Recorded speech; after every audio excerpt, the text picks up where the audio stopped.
Unit 4, Lesson 4, Concentration and Attentional Skills. After this presentation, we should be able to identify different types of activities that impact an athlete's concentration, understand what performance-enhancing drugs are, know the differences between the types of performance-enhancing drugs, and develop an understanding of the dangers of performance-enhancing drugs and why athletes choose to ignore those dangers and take them.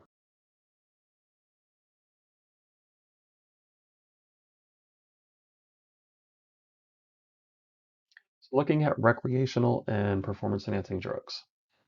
Recreational drugs, drugs that don't have an immediate impact on performance.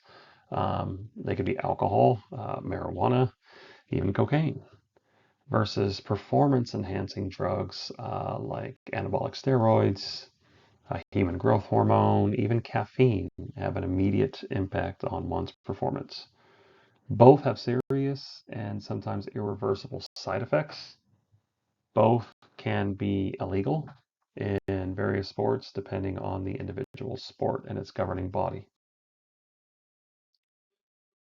Beginning with alcohol. Alcohol is the most commonly abused drug at any level, even going down and looking at high school athletes. It is the most commonly abused. Often peer pressure to drink can be extreme, again, starting off in high school.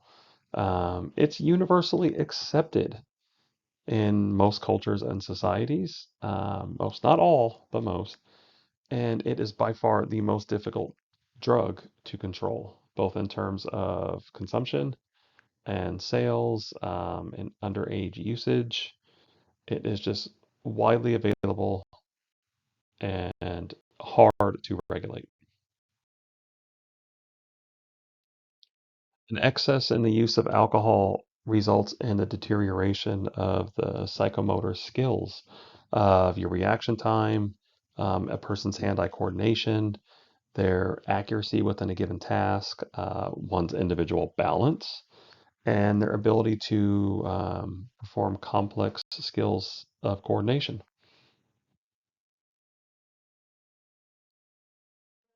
Additionally, alcohol also consistently decreases one's strength, their power to weight ratio, strength to weight ratio, and their local muscular endurance, like individual muscle groups being able to perform endurance tasks. It reduces their overall speed and effectiveness, and especially has a dramatic effect on their cardiovascular endurance. Marijuana. Well, marijuana is the second most commonly abused substance. It significantly impacts one's ability to perform an athletic event. It is a major impairment of coordination. It's an impairment of tracing performance. It slows the reaction time of all athletes. It alters their perception of speed and time and even space. Um, it affects both an athlete's short-term memory and long-term memory, leading to short-term and long-term memory loss and a prolonged learning time. So it takes longer for athletes under the influence of marijuana to learn the skills they need to learn. All in all, marijuana has a debilitating effect on the performance of athletes. Marijuana leads to what's known as the anti-motivational syndrome. It's generally a sense of apathy, loss of ambition and effectiveness. It diminishes one's ability to carry out long-term plans. People under the influence of marijuana often have difficulty concentrating. They may see a decline in athletic and academic performance. They might experience intermittent confusion, with it 1 minute, very confused the next. It may even impair their memory or lead to a dramatic loss of energy. Tobacco products. Although there are rules and regulations established to curb or slow down the use of tobacco products in athletes and in athletics overall, uh, you're not going to stop it. You know, tobacco products are legal for anybody above the age of 18 to not only purchase but to consume in their everyday life, even if it is banned during athletic events. Like, you know, you can't smoke a cigarette or a cigar on the sideline of a game or a match or an event. You can't even do it in most stadiums. You can't use like chewing tobacco, and baseball used to be really common and popular. Um, so, I mean, cancer is one of the reasons why you can't partake in these events. Cancer is linked to the use of various tobacco products, including but not limited to cigarettes and chewing tobacco. So, baseball, among all other sports, baseball has seen the most stringent or strict regulations regarding tobacco use on the field of play. Anabolic steroids and human growth hormone are synthetic derivatives of the male hormone testosterone. Um, Anabolic steroids are trying to artificially give athletes more testosterone, more muscle building compounds within their body. It's one of the most controversial drugs out there for athletes. Athletes take it in the hope to increase their strength overall, their strength to weight ratio, the appearance and size of their muscles, as well as their ability to recuperate more quickly. Um, Funny enough, there's very little evidence that there are athletic benefits from it. You will get bigger, you will get stronger, you will have more muscle mass, you will have better definition, you'll be more toned, but it doesn't increase your endurance, it doesn't increase your functional strength. Steroid use without training has absolutely no effect on muscle size or strength. So it's not going to make a like bad player a Hall of Famer. It's not going to make quantum leaps in athletic ability by taking anabolic steroids or human growth hormone. And with very few noticeable positive effects of anabolic steroid use, there are tremendous side effects that are quite shocking for both men and women, and they are somewhat specific to men and women. Because men already naturally produce testosterone, taking too much of it can lead to an over aggressive behavior. It can help lead to impaired kidney function, liver damage. It can enlarge the male prostate. And actually, even men naturally produce testosterone, and taking synthetic testosterone in the form of anabolic steroids reduces the testosterone that your body produces naturally.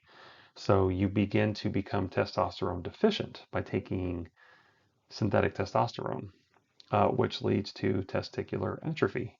Um, you can get into more specifics of that with your biology class. But men's also start to develop and grow breast tissue and increases the blood pressure, both systolic and diastolic for men. And that has a dramatic impact on your cardiovascular health, your heart health. For women, because women do not naturally produce testosterone, that helps deepen their voices. And they begin to grow both facial and chest hair with the use of anabolic steroids. Like men, it can cause severe liver damage, but it can also lead to menstrual irregularities. And even more than the menstrual irregularities, anabolic steroid and human growth hormone use with synthetic testosterone can impair the ability of the women's reproductive system. It can mean they're no longer able to have or carry children. Caffeine. Well, this is one of the items, performance enhancing as it is, that's most widely used by everyone. Um, Most people at some point in their life have consumed caffeine in one form or another, be it coffee, tea, caffeinated beverages like soda or energy drinks. Most people throughout their lives, certainly most people in the United States of America, have consumed caffeine at one point or another. Moderate amounts of caffeine can increase mental alertness and focus. Too much can cause anxiety, can hamper performance or lead to a decline in performance. It could even increase your heart rate. Caffeine overall has a diuretic effect, so that can prove problematic and for a number of reasons. And it adversely affects performance. It could get you too amped up and too motivated, too energetic, and that can lead to rapid rises in your heart rate, which can lead to more stress and anxiety. All in all, it can just have an adverse effect on one's performance. Lastly, looking at creatine. Creatine is one of those things that has gained a lot of notoriety lately. It's becoming increasingly popular for pre-workout type things for athletes, but there's not enough studies done to determine the long-term effects of creatine use, seeing as how it is relatively modern. Um, it allows you to burn a high amount of energy stored within your muscle groups, so it can be really effective to be used as a pre-workout um, workout enhancement. But large doses of creatine, whether you're mixing it with any type of liquid or not, can lead to dehydration. Massive dehydration, which can cause muscle cramping, muscle fatigue, and lead to a deterioration of muscle fibers in the athletes. So creatine is definitely something to look out for, and like caffeine, use sparingly and in moderation. And so, how do like sports psychologists, how do coaches, how do athletic directors, how does anybody recognize drug use in their athletes? Motivational variations, changes in personality or behavior, a withdrawal from companionship. Funny enough, a decline in performance, both physically and academically, usually follows performance-enhancing drug use. An inability to coordinate, to understand where one is, poor personal hygiene or declining personal hygiene, muddled speech, impaired judgment. The users often appear restless or jittery. They may even have muscular twitches. They're sweating more profusely, sweating more than normal. Um, Performance enhancing drugs usually lead to red eyes, increased appetite, and bad breath. I mean, halitosis for days.